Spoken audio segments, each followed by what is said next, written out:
अस्सलाम वालेकुम बच्चों, कैसे हैं आप सब? उम्मीद करती हूँ खैरियत से होंगे।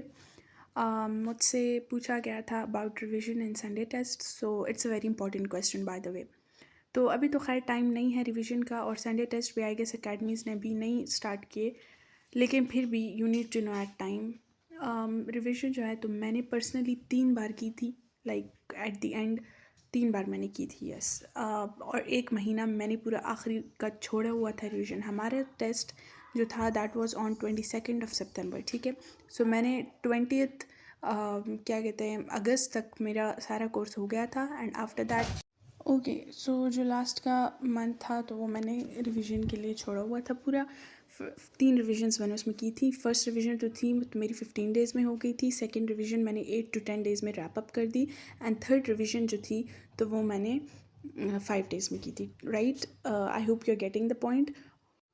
अच्छा, जो फर्स्ट रिवीजन थी तो उसमें आपने कैसे करना है कि मतलब जो भी आपने एमसीक्यूज़ कोर्स करते हुए किए थे वो सारे आपने दोबारा से प्रैक्टिस करने हैं, ठीक है। फर्स्ट रिवीजन की मैं बात कर रही हूँ, 15 डेज़ की। बहुत ही कॉम्पैक्ट टाइम है। 15 डेज़ में पूरा कोर्स रिवाइज करना इज़ वेरी डिफ़िकल्ट, लेकिन आप लोगों को you have to be hard upon your selves, ठीक है, तभी होगा आपसे कुछ। फर्स्ट रिवीजन में आपने सारा कुछ कर देना है शुरू से, ठीक है।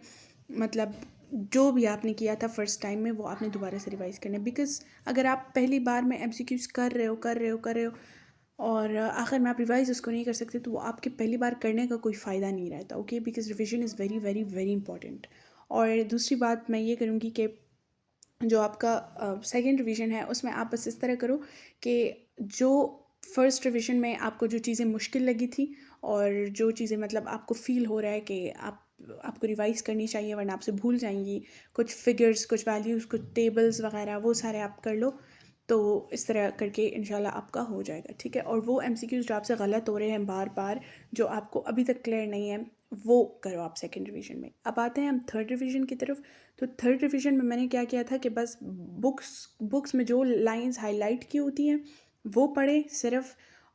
थर्ड रिवीजन में सॉरी सिर्फ 5 to 6 डेज़ होते हैं, राइट। तो हर एक subject, like for example first year की बायो के लिए एक दिन, सेकेंड ईयर की बायो के लिए एक दिन, इस तरह फर्स्ट ईयर केमिस्ट्री के लिए एक दिन, सो ऑन, ठीक है।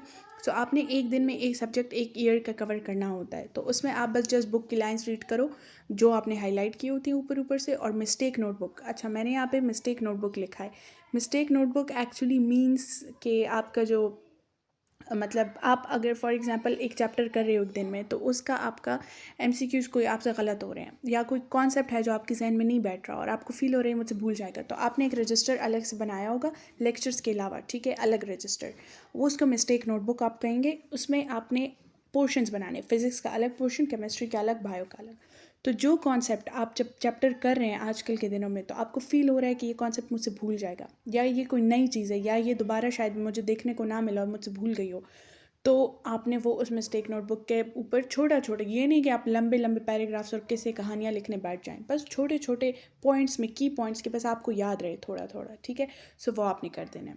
इसी तरह दूसरी बात ये बहुत इंपॉर्टेंट कि अगर आप प्रैक्टिस बुक है आपके पास, लेट सपोज आपने जीनियस ले ली, बैठ के पढ़ रहे हो उसको, तो जीनियस पढ़ते हुए ना आप लोगों ने मतलब उसमें कोई एमसीक्यू आपसे गलत हो रहा है या सॉल्व नहीं हो रहा, तो उसको आपने हाईलाइट करके रख देना है, ठीक है।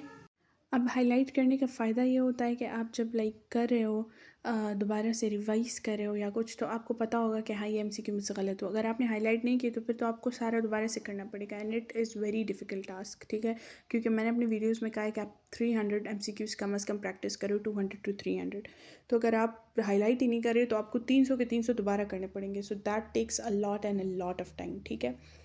दूसरा Sunday test. So Sunday test are very very very important. मतलब मैं आपको कितना एम्फोसाइज करूँ संडे टेस्ट, मतलब I can't find words to emphasize them. Sunday test, और ऑनलाइन नहीं, मैं ऑनलाइन की बिल्कुल बात नहीं करी, फिजिकल टेस्ट, ठीक है। ऑनलाइन अगर आप एनजीकॉन की भी दे रहे हो ना तो कोई फ़ायदा आपको नहीं होने वाला, because I tried some tests online देना, लेकिन ऑनलाइन से कोई फ़ायदा मुझे नहीं हुआ, ठीक है। वो ऑनलाइन में एक तो ये होता है कि आप लोगों को जल्दी होती है कि बस टेस्ट जल्दी जल्दी ख़त्म करना है, ठीक है। सो मेरा क्या था, आखिर में मेरा 1 घंटा रह भी जाता था, हालांकि टाइम कितना कम होता है एमसीक्यू सॉल्व करते वक्त, राइट। तो वो आपको जल्दी होती है। और दूसरा ये कि आपके मार्क्स भी सही से नहीं आते उसमें, आप जो एमसीक्यू आपको नहीं आ रहा होता आप जस्ट जल्दी जल्दी उसको स्किप करते जाते हो। ये आप मुझसे अभी लोग होंगे जो कह रहे होंगे कि नहीं ये मैं तो इस तरह नहीं करूँगा या करूँगी, ये इस तरह हो जाता है। मतलब मैं भी कहती थी कि नहीं मैं घर पे बैठ के आराम से सोच के करूँगी, लेकिन ऐसा फिर नहीं होता। Physical test is very important. Sunday test, ठीक है, मैंने एनजीकॉन के दिए थे। एनजीकॉन के टेस्ट बहुत अच्छे होते हैं। मेरे फिज़िक्स में आए थे 52 आउट ऑफ 54। तो that was all because of एनजीकॉन। मतलब मेरी इतनी वीक फिज़िक्स थी ना, I just can not tell you.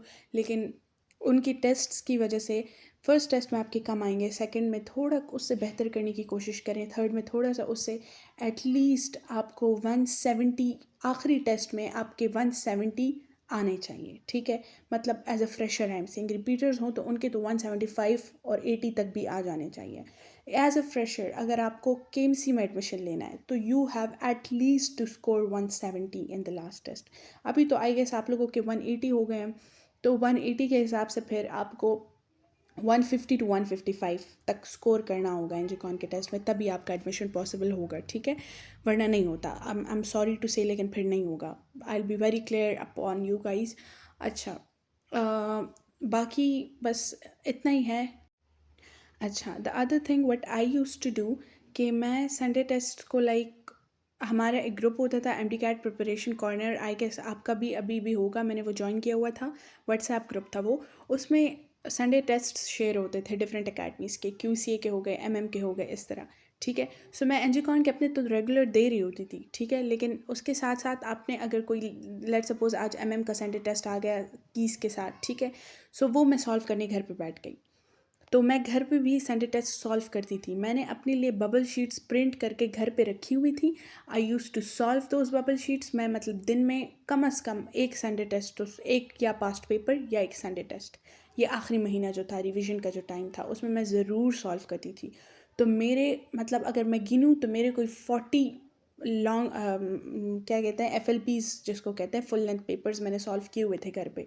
So guys it's not that easy जितना मतलब शायद आप लोगों में से कुछ लोग इसको समझ रहे होंगे। इट्स वेरी डिफ़िकल्ट टू एक मतलब you have to be very hard upon your self. रातों की नींदें आपको ख़राब करनी होंगी अपनी, बहुत आपको बहुत स्टामिना चाहिए होता है आई मस्ट से इसके लिए। लेकिन if you have dream, if you have motivation, inner force that drives you, तो आप कर सकते हैं। इट्स नॉट दैट डिफ़िकल्ट भी, ठीक है। So if any questions do let me know in the comment section. Thank you so much for the time and the love that you're giving me, and do let me know अगर कोई और मसला है आपको, I'll make sure to make video on that. So best of luck and thank you.